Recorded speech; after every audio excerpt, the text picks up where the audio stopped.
औज़ुबिल्लाहिमिनश्शैतानिर्रजीम बिस्मिल्लाहिर्रहमानिर्रहीम। अस्सलाम वालेकुम जी स्टूडेंट्स, कैसे हैं स्टूडेंट्स।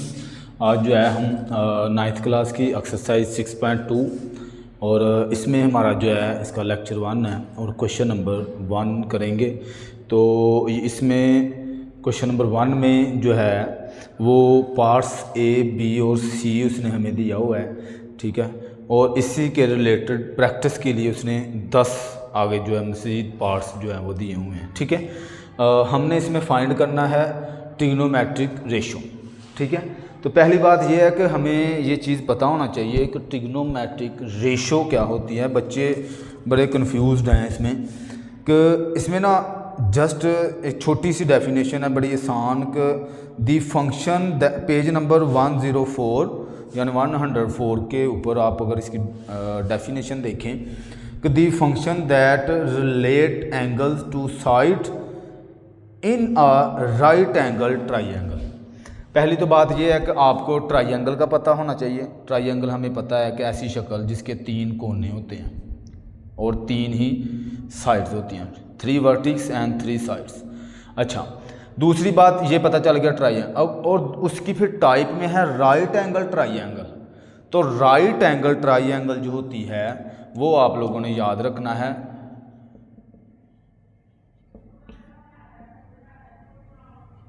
ठीक है, राइट एंगल ट्राइंगल। तो राइट एंगल ट्राइंगल में क्या होता है कि एक 90 का एंगल होता है, ये याद रखिएगा, ठीक है। इसकी अक्यूट एंगल, ऑब्ट्यूज एंगल, काफ़ी इसकी जो है टाइप्स होती हैं, ठीक है। तो लेकिन जो हमारे पास ट्रिग्नोमेट्रिक रेशियो अप्लाई होनी है वो याद रखिएगा सिर्फ और सिर्फ राइट एंगल ट्राइंगल के ऊपर होनी है, ठीक है। इसका एक एंगल राइट एंगल होता है, मतलब 90 का। इसके 2 एंगल जो होते हैं वो बाकी यानी छोटे होते हैं, वो 90 के नहीं होंगे, कोई ना कोई या तो 80 का होगा या 45 का होगा, ऐसे करके, ठीक हो गया। तो ये आपने याद रखना है। अब इसके लिए उसने हमें ट्रिग्नोमेट्रिक रेशियो के बारे में ये डेफिनेशन बताई, ठीक है। तो इसमें उसने कहा कि relate angles to side in a right angle triangle are known as a trigonometric function. आगे साइन। अब इसके बाद ये चीज़ें हमने याद रखनी है, ये मे भी आपको नज़र आ रहा होगा वैसे, ठीक है। साइन थीटा, आगे cos theta, tan theta. Sine का जो रेसिप्रोकल होता है वो होता है कोसिकन थीटा, ठीक है। और फिर इसी तरह कोस थीटा जो होता है उसका ये शॉर्ट नाम है। इसके इधर बुक में उसने पूरे नाम भी लिखे हुए हैं, टेजेंट है, कोसाइन है, साइन है। तो हमने सिर्फ ये शॉर्ट नाम ही याद रखने हैं, ठीक है। कोस थीटा, इसका जो उलट होगा वो सिकन थीटा होगा, ठीक है। इसी तरह टैन है, टैन का जो उलट है, मैंने टैन ही लिख दिया है, इसका उलट होता है कोड थीटा। ये पेज नंबर आपके 105 के ऊपर एक कम्बिनेशन बना हुआ है, वो लिखा हुआ है, ठीक है। ये उधर से आपने जो है देख भी लेना है।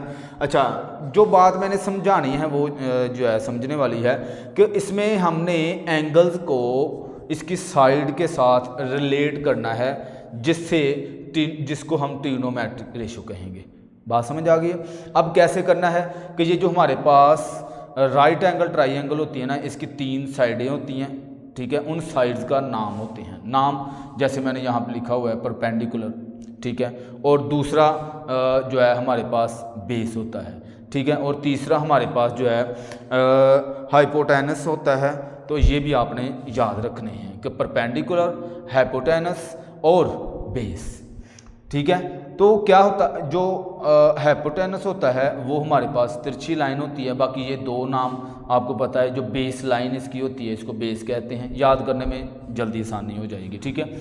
जो इसमें इंपॉर्टेंट चीज़ याद रखने वाली वो ये है कि राइट एंगल, जो भी एंगल होगा जिधर भी, जैसे इसमें राइट एंगल देखें इस साइड पे बना हुआ है तो कोई ऐसा मसला नहीं, इसके बिल्कुल सामने वाला जो साइड होगी ना वो मेरे पास जो होगी वो हाइपोटेनस होगी, ठीक है।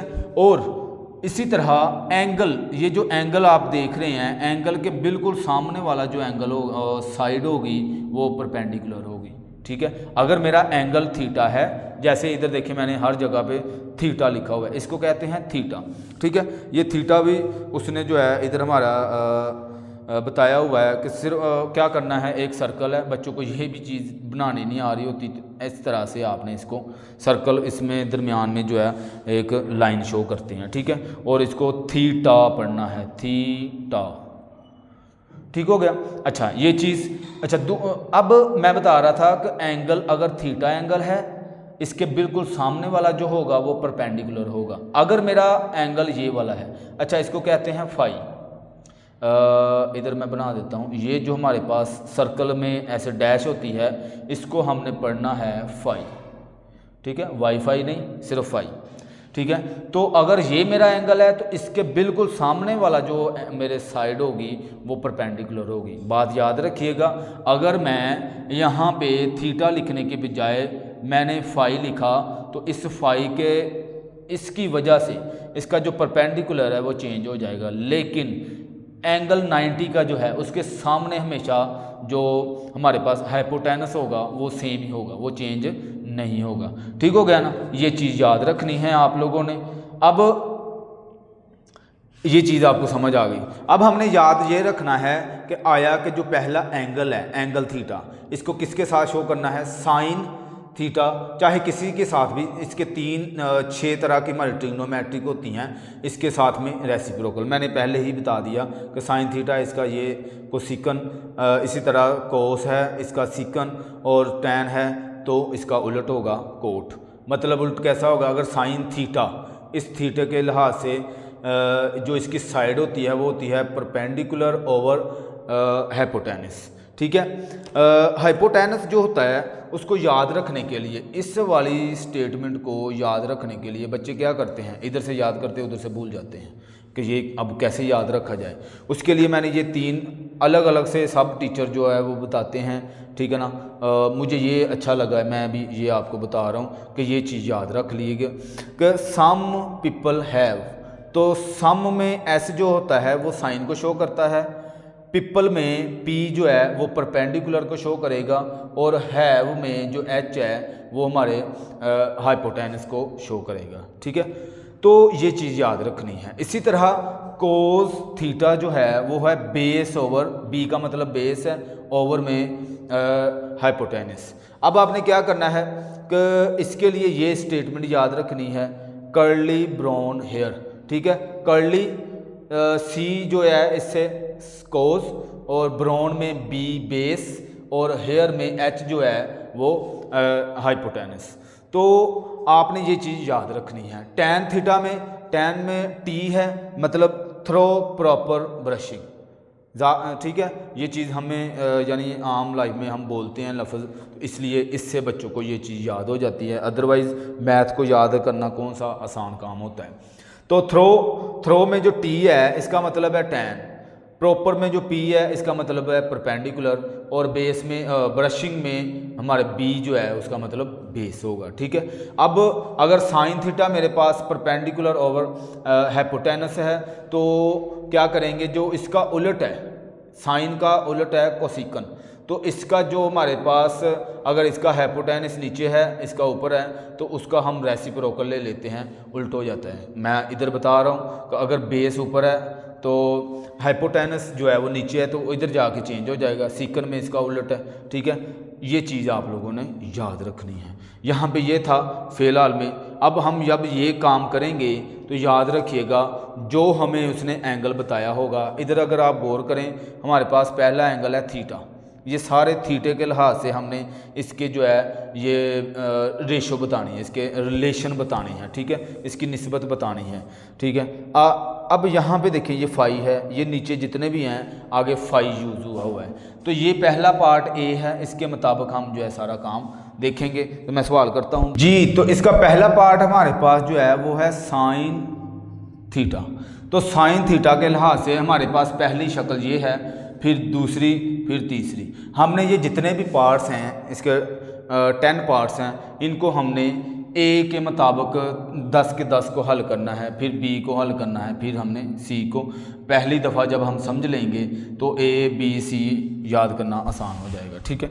तो साइन थीटा सवाल है हमारे पास, तो सॉल्यूशन में जो साइन थीटा होता है वो इक्वल टू होता है, अभी मैंने बताया सम पीपल हैव, तो P का परपेंडिकुलर और हैव का जो है हमारे पास हाइपोटेनस।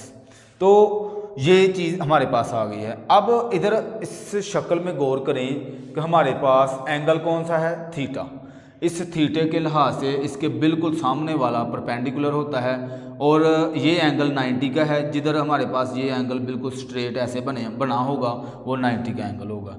इसके बिल्कुल सामने वाला जो है वो हाइपोटेनस है। तो परपेंडिकुलर मेरे पास इस एंगल के हिसाब से 4 है, तो वो मैंने इधर 4 लिख दिया। और नीचे हाइपोटेनस है, तो मैंने बताया कि 90 के एंगल के सामने जो होगा वो हाइपोटेनस हो वो 5 है। तो ये मेरा जवाब आ गया। ठीक है, बच्चों वाले काम है, यूँ आपने करते जाने हैं। इसका पार्ट टू में हमारे पास है कोस थीटा। ठीक है, तो कोस थीटा सोल्यूशन इसको लिखें, cos theta equal to curly brown hair. ठीक है, तो ब्राउन में बेस आ गया और हेयर में हाइपोटेनस आ गया। तो ये चीज़ अब हमारे पास जो बेस है इसी एंगल के हिसाब से ये जो नीचे बेस लाइन है, ये बेस किस एंगल का, एंगल कौन सा है, थीटा।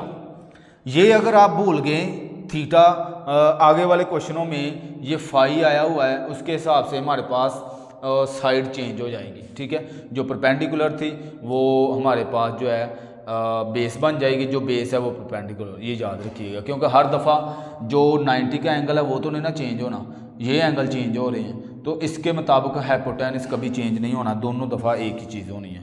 तो ब्राउन हेयर, अब बेस मेरे पास इधर है 3 और हाइपोटेनस मेरे पास 5 है। तो ये जवाब आ गया। इसको हल नहीं करना, जस्ट हमने इसके रिलेशन बताने हैं। ठीक है, तीसरे वाले पार्ट में देखें तो टैन थीटा सोल्यूशन आप फिर से लिखें, टैन थीटा इक्वल टू क्या करेंगे, अब टैन थीटा इक्वल टू किसके होता है, थ्रो प्रॉपर ब्रशिंग। तो प्रॉपर में परपेंडिकुलर और ब्रशिंग में बेस आ जाएगा हमारे पास। अब थीटा के लिहाज से जो परपेंडिकुलर है इसके बिल्कुल सामने वाला परपेंडिकुलर होता है, तो 4 और नीचे वाला बेस होता है। तो ये मेरे पास आंसर आ गया। 4 और सब मैंने यहाँ पे नोट डाउन कर लिए हैं, जस्ट हमने आंसर लिखना है। ठीक है, ताकि हमारी वीडियो जो है, क्योंकि मैंने जो बात समझानी थी वो आप लोगों को समझा दी है। अब देखें जो सीकन है वो किसका उलट होता है, वो उलट होता है कोज का। ठीक है, ये चीज़ें आपने अच्छे से याद कर लेनी है। जो कोज है वो साइन का उलट है, जो कोट है वो टैन का उलट है।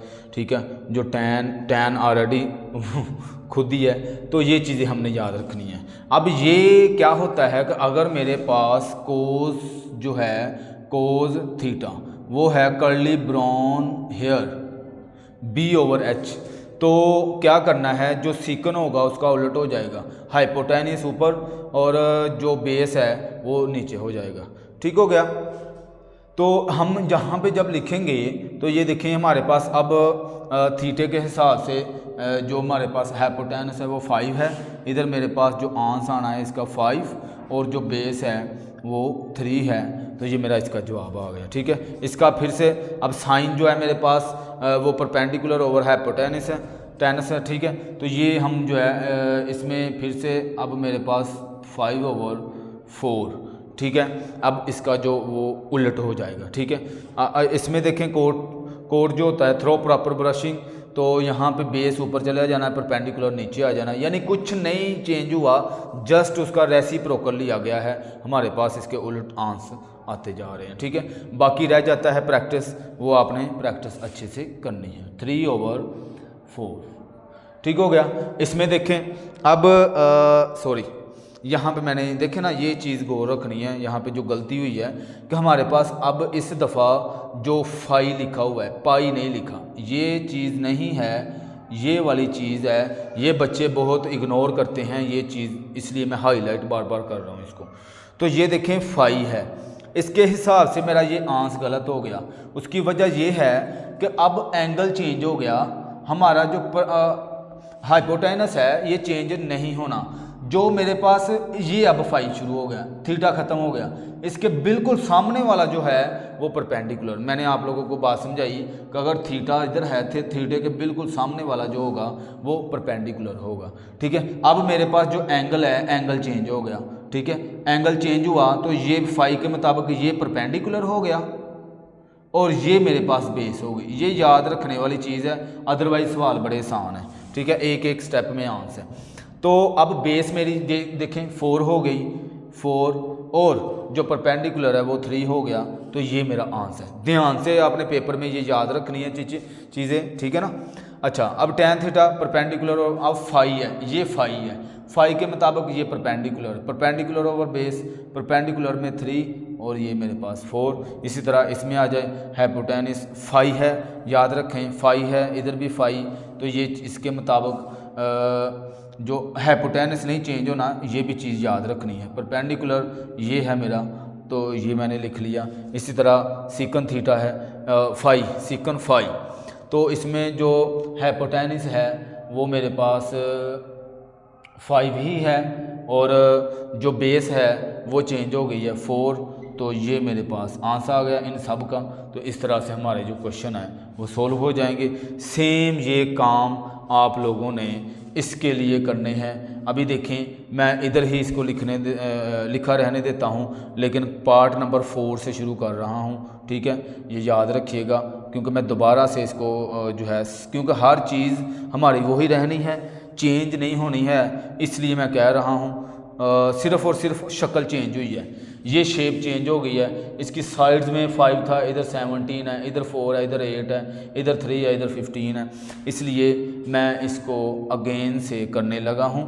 तो आप लोगों ने ऐसे ही इसको जो है सोल्व करना है। अब देखें, चूँकि सीकन हमारे पास जो है इसका जो फार्मूला है, रेशो का जो रेशो है वो क्या है, सीकन थीटा हाइपोटेनस ओवर, अब इसमें बिल्कुल 90 एंगल के सामने वाला जो है ये हो जाएगा 17 और जो बेस है वो मेरे पास 15 हो जाएगा, ठीक है। इसी तरह ये देखें, इसमें हमारे पास थीटे के मुताबिक, याद रखिएगा थीटे के मुताबिक ये परपेंडिकुलर है, ठीक है, और ये बेस है। अभी मेरे पास 5वें पार्ट में देखें थीटा ही है, तो हाइपोटेनस मेरे पास 17 और जो परपेंडिकुलर है वो 8 हो गई, ठीक है। अब देखें यहाँ पे 5 शुरू हो गया, तो 5 में बेस चेंज हो गई उसकी फ़ौरन से, जब 5 के ये एंगल है इसके बिल्कुल सामने वाला परपेंडिकुलर और ये बेस 90 के एंगल वाला, तो वो तुमने ना चेंज हुआ, तो ये एंगल के सामने वाला ये मेरे पास हो गया परपेंडिकुलर और ये मेरे पास बेस हो गई, ठीक है। तो अब बेस देखें मेरे पास इधर 8 आ जाएगा और जो परपेंडिकुलर है वो मेरे पास 15 आ गए। इसी तरह परपेंडिकुलर मेरे पास 15 और बेस 8। इसी तरह इसमें देखें हाइपोटेनस 17 और जो परपेंडिकुलर है वो 15। इसी तरह यहाँ पे देख लें सीकन थीटा 5 में, तो इसमें भी मेरे पास जो है 17 और जो बेस है वो 8 आ जाएगी, ये वाली बेस होती है, ठीक है। तो इस तरह से मेरे क्वेश्चन सॉल्व हो जाएंगे, इनकी बस प्रैक्टिस करनी है, अच्छे से इनको समझना है। अब बात आ गई सी वाले पार्ट की, सेम यही प्रोसेस अब सी वाले पे हम अप्लाई कर देंगे, ठीक है। तो सी वाले में देखें सेम, यानी कि बाकी कुछ भी चेंज नहीं होना है, तो मैं सिर्फ ये आप लोगों को समझाने के लिए कर रहा हूँ, बार बार सारे क्वेश्चन करवा रहा हूँ इसलिए, ताकि आपको बात की समझ आ जाए, ठीक है। सिर्फ साइड चेंज हुई, जो मेरा मेथड है वो चेंज नहीं हुआ कि 90 के एंगल के बिल्कुल सामने वाला जो है वो हाइपोटेनस और जो इस एंगल होगा, एंगल के जो भी एंगल थीटा है तो थीटे के एंगल के बिल्कुल सामने वाला जो साइड होगी वो हमारे पास परपेंडिकुलर नीचे वाली बेस हो जाएगी। अगर एंगल फाई हो गया, इसके सामने वाला परपेंडिकुलर और बेस चेंज हो जाएगी। ऐसे ही अब हमारे पास सीकन थीटा है, तो इसमें हमारे पास हाइपोटेनस थीटे के मुताबिक जो है वो तो हाइपोटेनस तो चेंज होनी नहीं है दोनों दफ़ा ही, ठीक है। बेस मेरी 12 है इधर। इसी तरह कोसिकन थीटा में हाइपोटेनस ओवर परपेंडिकुलर तो 13 और परपेंडिकुलर अभी थीटे के मुताबिक हमारे पास परपेंडिकुलर इसका 5 ही है, वो चेंज नहीं हुआ। अब 5 आ गया, 5 के मुताबिक अब 5 में ये एंगल है, ये परपेंडिकुलर हो गया, ठीक है, और ये मेरे पास बेस हो गई। ये चीज़ ही लाजमी होती है। तो बेस मेरे पास इधर 5 आ गया और परपेंडिकुलर जो है वो 12 हो गया। इसी तरह इस वाले पार्ट में परपेंडिकुलर मेरा जो है वो 12 हो गया, ठीक है, और बेस जो है मेरे पास 5 हो गई। इसी तरह इसमें देख लें कोसिकन फाई में हाइपोटेनियस जो है वो मेरा 13 है और परपेंडिकुलर 12 है। इसी तरह इसमें देख लें तो इसमें भी यही काम 13 बेस मेरी 5 है। तो ये मेरे पास सारे क्वेश्चन सोल्व हो गए और क्वेश्चन नंबर जो 1 है वो भी कंप्लीट। इसकी प्रैक्टिस करें, एक पार्ट्स में, दूसरे में, तीसरे में आपको अच्छे से प्रैक्टिस हो जाएगी, आपको समझ आ जाएगी। बहुत शुक्रिया, अल्लाह हाफिज़।